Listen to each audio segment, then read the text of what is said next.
Salve, tudo bem? Vamos dar início aqui ao nosso sexto encontro.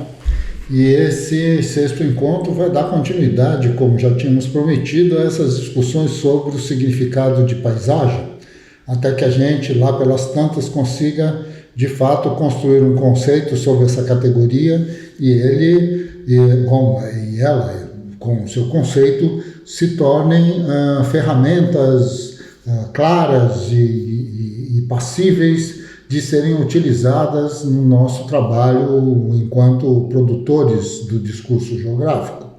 É nesse sentido, então, que vamos hoje fazer um percurso um pouco diferente do que fizemos até aqui.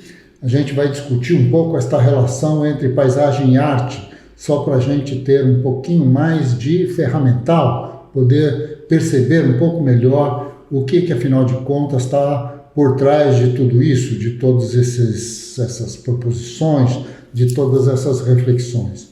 Então vamos lá, essa é a segunda parte do tema paisagem. Vamos iniciar. O que nós sabemos, já desde o encontro passado, é que, de alguma maneira, nós vamos olhando para o mundo e vamos vendo coisas. A gente viu uma série de fotografias, vimos lá, pelas tantas, uma caverna lá na Grécia, a cidade de Hong Kong, Rio de Janeiro, plantação de soja, aldeia indígena e coisas desse tipo todo. E, nesse sentido, conseguimos observar, ou tentamos pelo menos, observar o fato de que, quando nós observamos essas paisagens, o que na verdade estamos vendo são coisas. São as coisas do mundo, as coisas que nós, de alguma maneira, identificamos como pertencentes ao mundo, seja ela lá pelas tantas, uma caverna, ou seja, a cidade do Rio de Janeiro, ou seja, o que seja, não tem importância. A grande questão, para que a gente possa, então, dar um passo mais para frente, é que este tipo de observação vai nos permitir gradativamente construir uma determinada nomenclatura, como nós já vimos em encontros passados, vamos chamar árvore de árvore, água de água, rio de rio, e assim o símbolo, este jogo simbólico, as palavras, os desenhos, as referências, ou mesmo as fotografias, vão servir para que a gente possa organizar o nosso pensamento em escalas as mais distintas. Sabemos que muito dificilmente teremos a chance que teve esse fotógrafo de ir lá naquela caverna da Grécia e tirar aquela foto, que muito dificilmente estaremos na mesma posição ou numa posição semelhante para tirar uma foto assim nas costas do Cristo Redentor, por cima, para ver toda aquela maravilha que é a Baía da Guanabara, que é o Rio de Janeiro e tal. Mas assim, sabemos disso. Isso não significa que a gente não seja capaz de compreender, de identificar as formas, de fazer então com que isto, que não é de fato a realidade, é uma representação, é uma fotografia, associá-las a uma determinada dimensão da realidade, assim como fazemos com mapas, assim como fazemos com muitas coisas.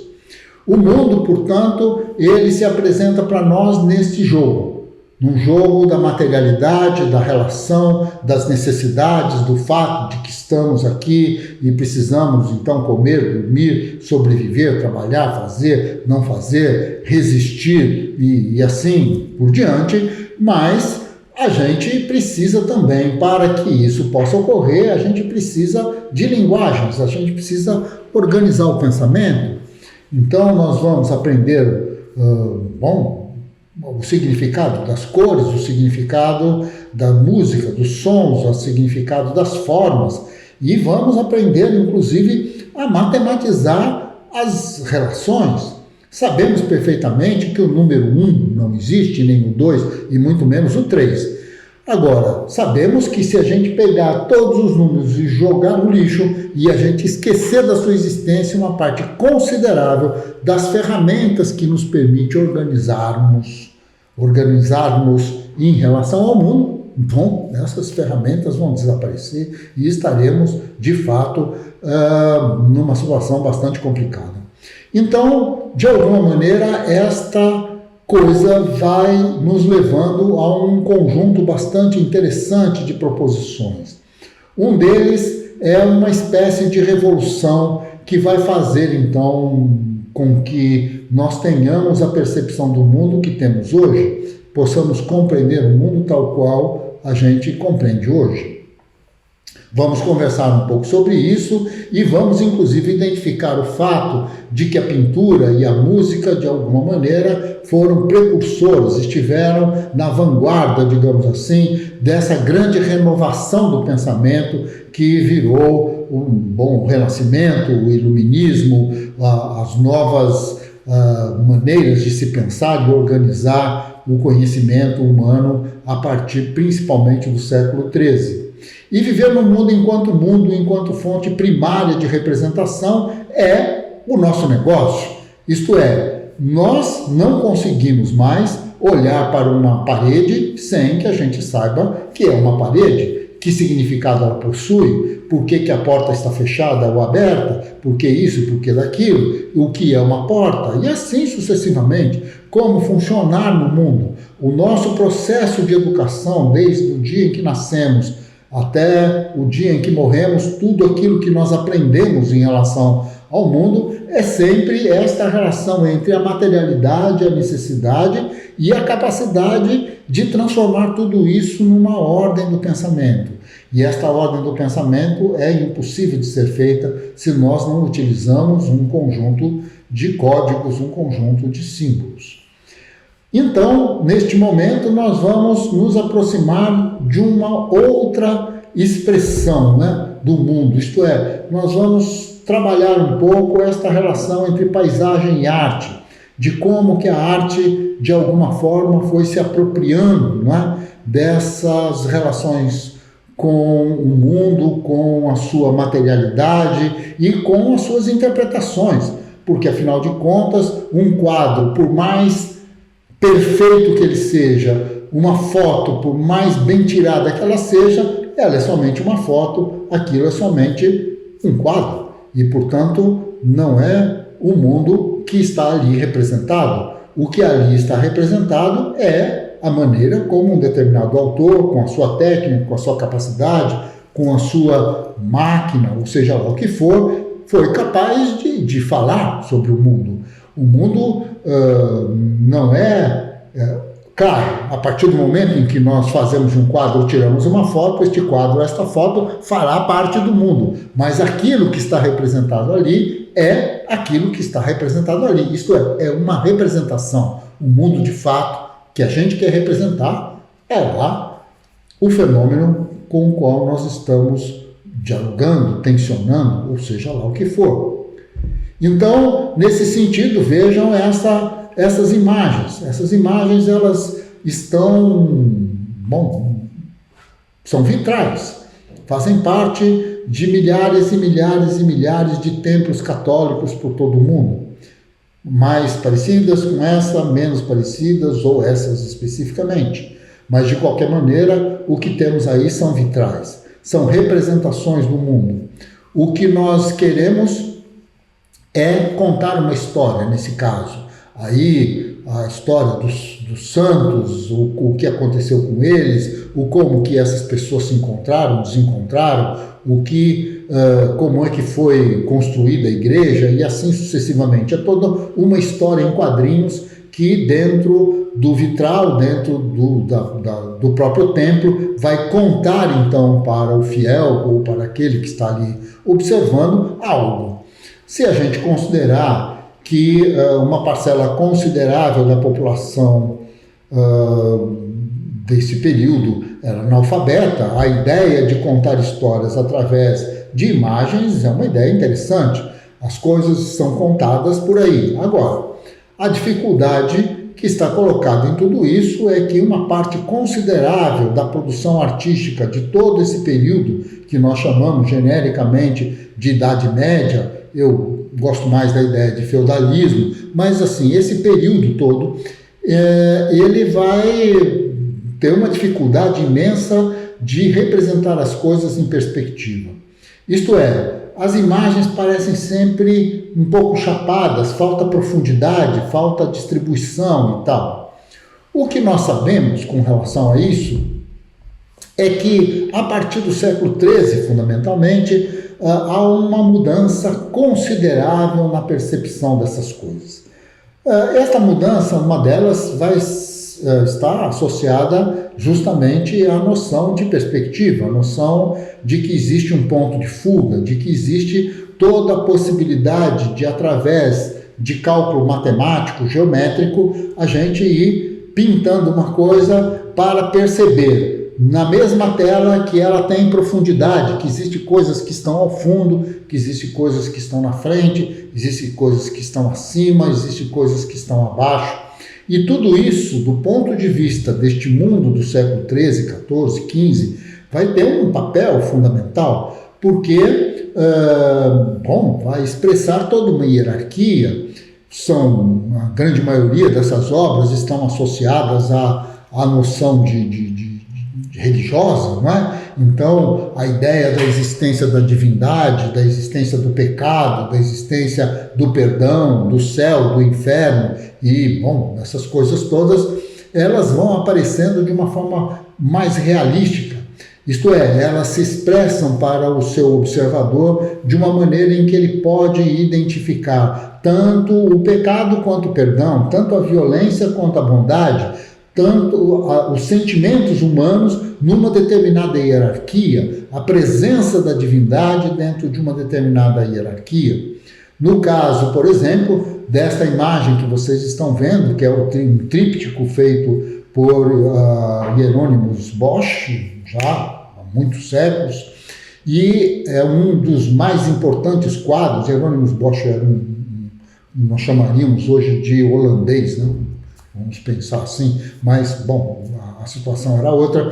Mas, de qualquer maneira, Hieronymus Bosch, ele produz esse quadro, e esse quadro se torna uma grande referência, não só do ponto de vista religioso, porque se vocês observarem aí a presença do lado esquerdo do Adão, Eva, que estão aí sentados, não é? E Jesus junto a eles, e todo um movimento que vai da esquerda para a direita, passando por diferentes situações, animais grotescos, situações grotescas, relações sexuais extremamente violentas e coisas desse gênero, coisas que estabelecem esta relação que vai em direção ao pecado, em direção à passagem, não é? do homem pela terra, e que vai paulatinamente conquistando a possibilidade do perdão, quem sabe?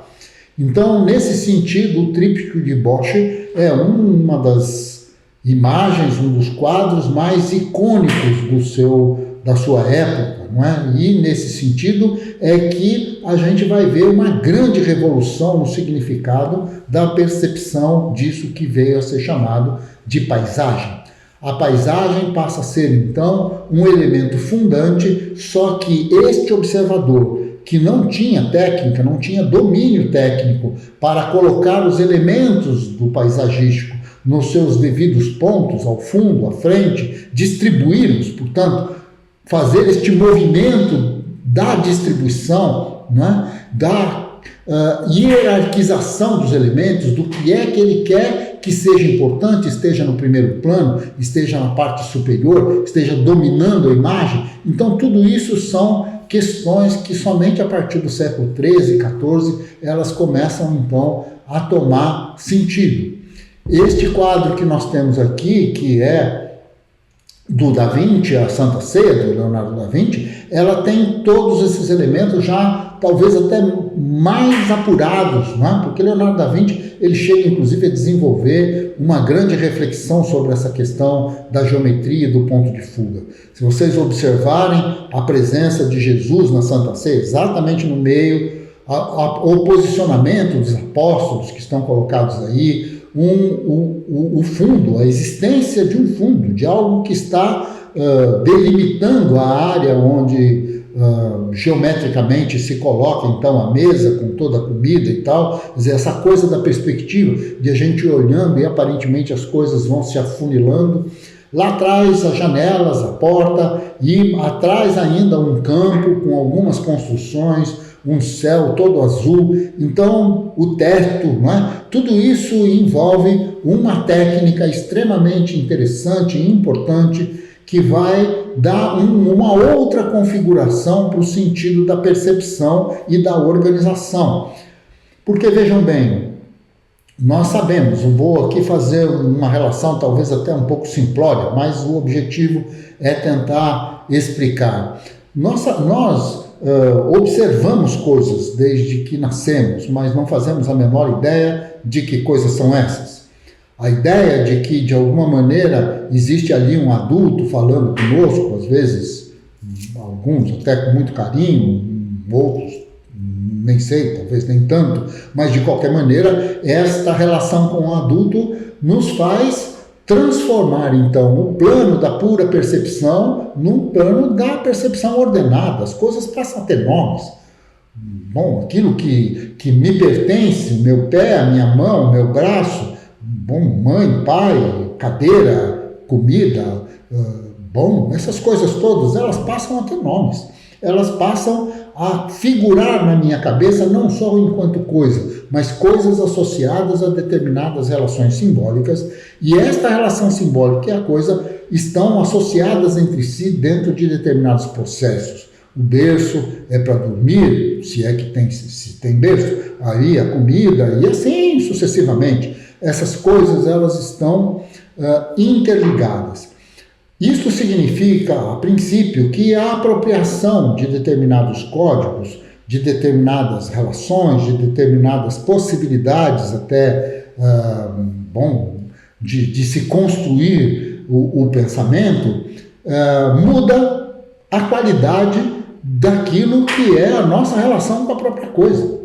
Então, o que estamos colocando aqui é que quando nós deixamos para trás as dificuldades que se colocavam na pintura, nos vitrais, em que esses vitrais não tinham perspectiva, eles eram praticamente chapados, era como se as imagens estivessem grudadas no vidro, digamos assim.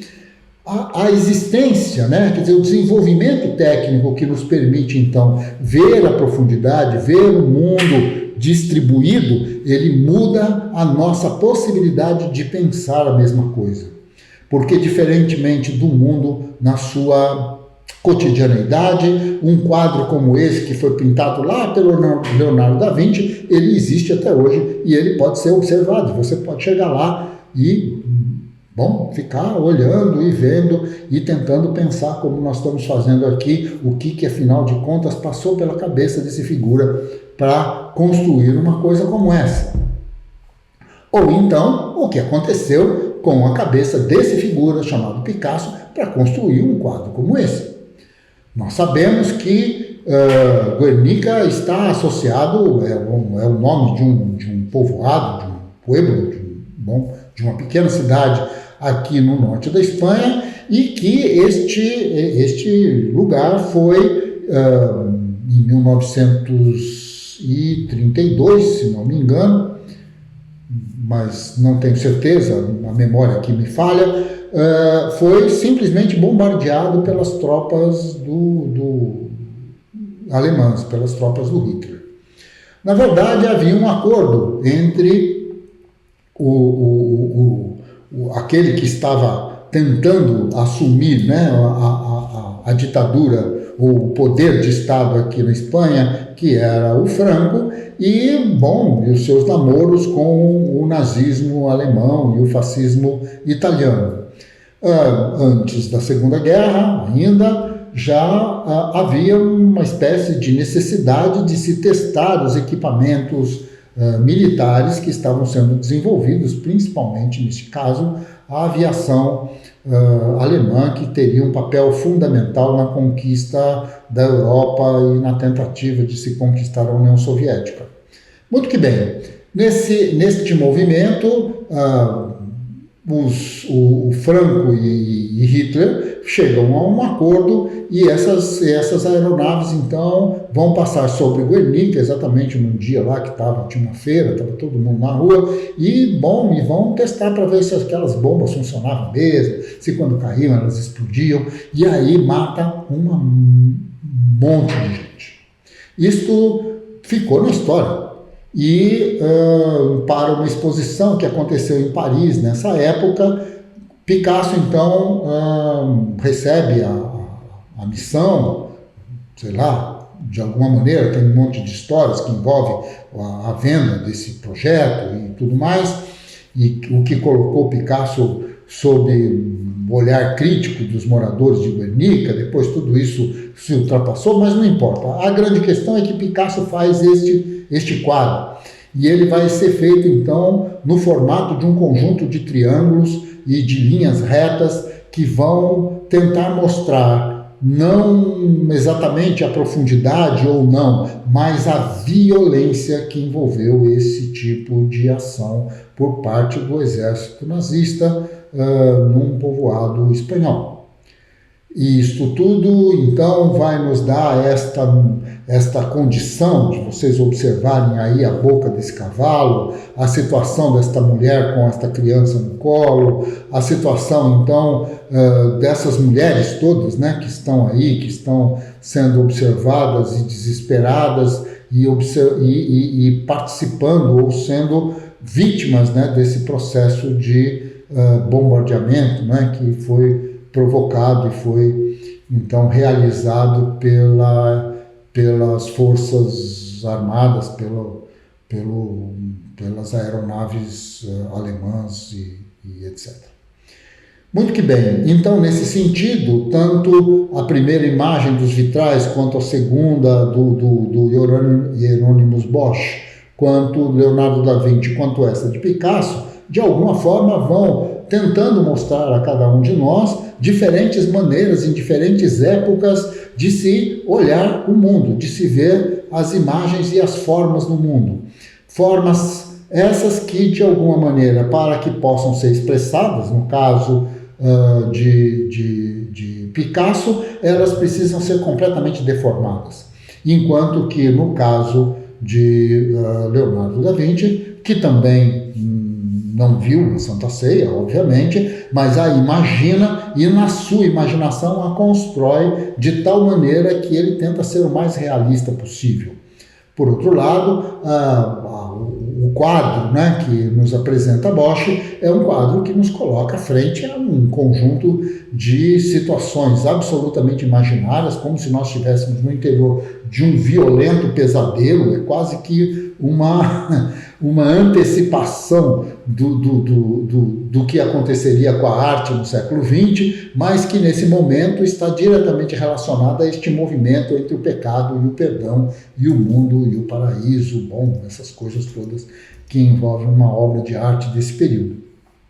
Então, a ideia de paisagem, a ideia de que existe uma forma, ela é uma ideia fundamental e que vai sendo reconstruída e redefinida e vai se colocando, então, nos diferentes olhares dos diferentes sujeitos nas suas diferentes épocas. A coisa não para aí. Veja, por exemplo, na questão de um texto que eu escolhi aqui do Saramago, nesse livro dele, maravilhoso, interessantíssimo, se você não leu, não perca, que é a Caverna. Caverna, não vou aqui contar o que é, acho que alguns já devem imaginar que não leram, mas vale a pena ler porque não quero ser um spoiler aqui. Isso que está aí no texto aparece logo na primeira página, né, praticamente o início do livro. E ele diz assim: a região é fosca, suja, não merece que a olhemos duas vezes. Alguém deu a essas enormes extensões de aparência nada campestre o nome técnico de cintura agrícola. E também, por analogia poética, o de cintura verde. Aqui é o português de Portugal, evidentemente.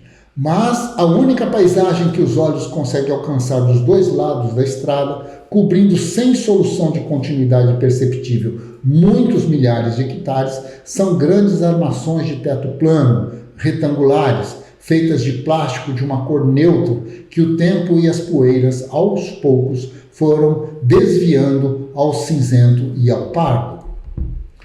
Debaixo delas, fora dos olhares de quem passa, crescem plantas.